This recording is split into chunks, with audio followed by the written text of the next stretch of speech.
একটা ভালো কাজের ইম্প্যাক্ট এরকম হয় যে তুমি আর কিছু দেখতে চাইবে না কিছুক্ষণ, তোমার মনে হবে এর রেস্টে থাকুক। আমি লোককে বলতে চাই যে তারাও যেন এই কাজটা দেখে, তাদের উপরে যেন সেম ভাবে এটা ওয়ার্ক করে। এরকমই হয় একটা ভালো কাজ। আমি তোমাদেরকে বলছি তোমরা প্লিজ এই শোটা মিস করো না।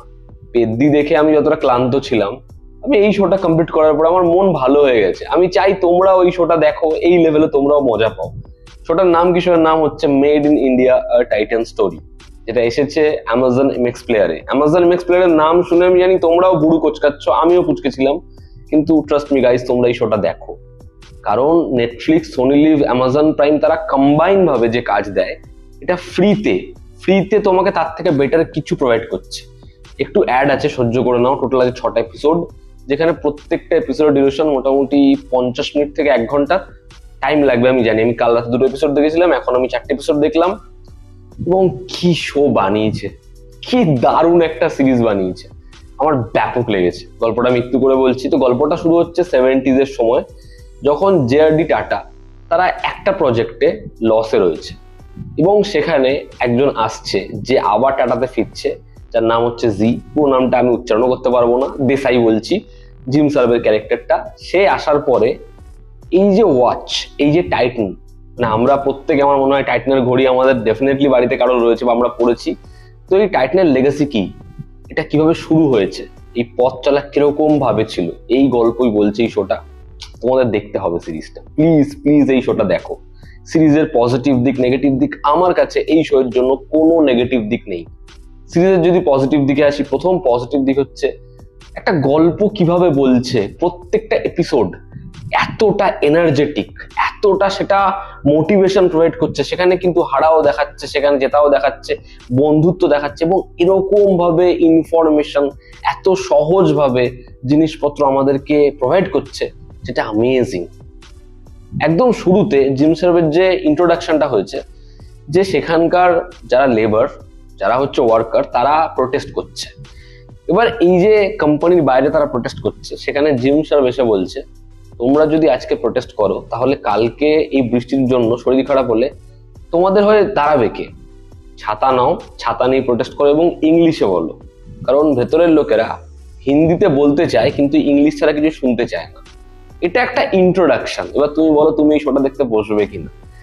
কোনো জোর করে ক্লিফ হ্যাঙ্গার নেই, তুমি এমনি প্রথম 10 মিনিট দেখো, তুমি অ্যাড ফ্যাড সব সহ্য করে নেবে, তুমি আবার ইনভেস্ট হয়ে গেছো, তুমি দেখবে।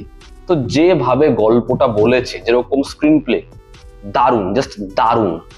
বন্ধুত্ব, লিডারশিপ, টিম ওয়ার্ক, একটা প্যাশন, আগ্রেশন, রিস্ক নেওয়া, এবং একটা স্বপ্ন, এটাকে যেভাবে স্ক্রিন প্লে এক্সিকিউট করেছে, জাস্ট অ্যামেজিং। এবং ছবির ডিরেক্টর, মানে এই শোয়ের ডিরেক্টর রবি গেরিওয়াল, কি দারুণ কাজ করেছে। মানে সে এই শোটা যেরকম বানিয়েছে, প্রত্যেকটা ডিপার্টমেন্টকে যেরকম ভাবে এক সূত্রে গেঁথেছে, জাস্ট ফ্যাবিউলাস। সেকেন্ড হচ্ছে এখানে কাস্টদের performance, each and every one. ধরো কেউ এখানে একটা ছোট ক্যারেক্টার প্লে করেছে, এবার কেউ হয়তো নতুন ফেস, তুমি গেলে তাদের ইম্পর্টেন্স কিরকম দিয়েছে দেখো। একটা ক্যারেক্টারকে দেখাচ্ছে সে তামিলনাড়ু থেকে বিলং করে, একজনকে দেখাচ্ছে যে রোজ বাড়িতে টিফিন খেতে আসে। এবার এই ক্যারেক্টারগুলোকে প্রথম দিকে তোমার মনে হবে যে আছে, ঠিক আছে, কিন্তু এরা একটা টাইমের পরে এতটা ইম্পর্টেন্ট হচ্ছে যে কোনো চরিত্রকে তুমি বাদ রাখতে পারবে না। এখানে জিম সার ভাই, এই লোকটা এত কম কাজ করে কিন্তু এত প্যাশনের সাথে কাজ করে, প্রত্যেকটা চরিত্রে ছেয়ে যায়।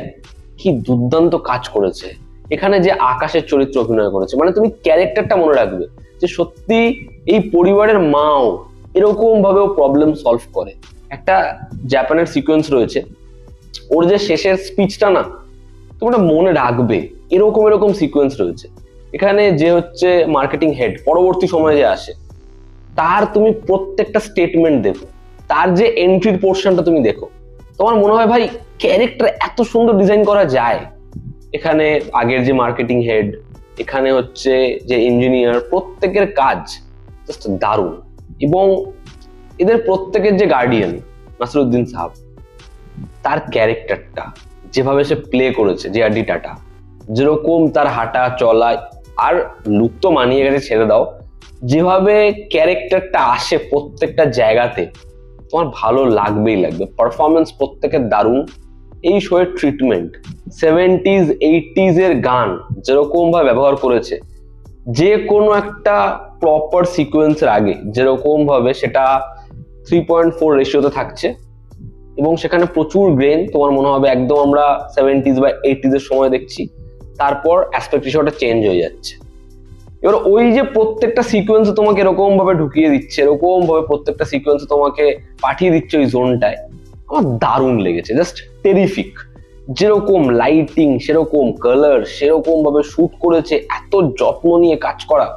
আমি ভীষণ ভাবে এই পরিচালকের শর্টস এর ফ্যান, যে কি দারুণ ভাবে কাস্টিউম পরিয়েছে, কি দারুণ লাইটিং করেছে, সেই হিসাবে ব্যাপক রিসার্চ অ্যান্ড ডিটেলিং। তুমি খালি ডিটেলিং দেখবে, তুমি তাক লেগে যাবে তোমার, যে কি দারুণ ডিটেলিং এবং ডায়ালগস, এত সুন্দর সংলাপ। এখানে আকাশের একজন বাবা রয়েছে যারা স্মৃতিশক্তি হারিয়ে যাচ্ছে। এবার সেটা একটা ক্যারেক্টারকে এরকম ভাবে বুস্ট আপ করছে, ওটার সাথে যেভাবে প্লট লাইন হচ্ছে, বা একটা ছোট্ট ওরা সমাধান পাচ্ছে না, সেই সমাধানটা যেভাবে হচ্ছে, তুমি খালি ভাববে যে কি দারুণ রাইটিং, এত সুন্দর এর লেখনী, যে গোটা শোটা এর লেখার জন্যই তোমার দেখতে হবে। এবং এখানে খুব ইম্পর্টেন্ট হচ্ছে একটা ঘড়ি, মানে একটা সিকোয়েন্স রয়েছে, একটা ঘড়ি গিফট করবে নাসিরুদ্দিন সাহেবকে, মানে যেটা হচ্ছে তার প্রথম বানানো ঘড়ি, এবং সেটা নিয়ে একটা খুব সুন্দর একটা এপিসোড রয়েছে, দেখো খুব ভালো লাগবে। এবার তারপর যেরকম ভাবে ডিপ ডাউন হবে, ওরা যেভাবে নিজের ফেলিয়ারটা সেলিব্রেট করবে, খুব ভালো।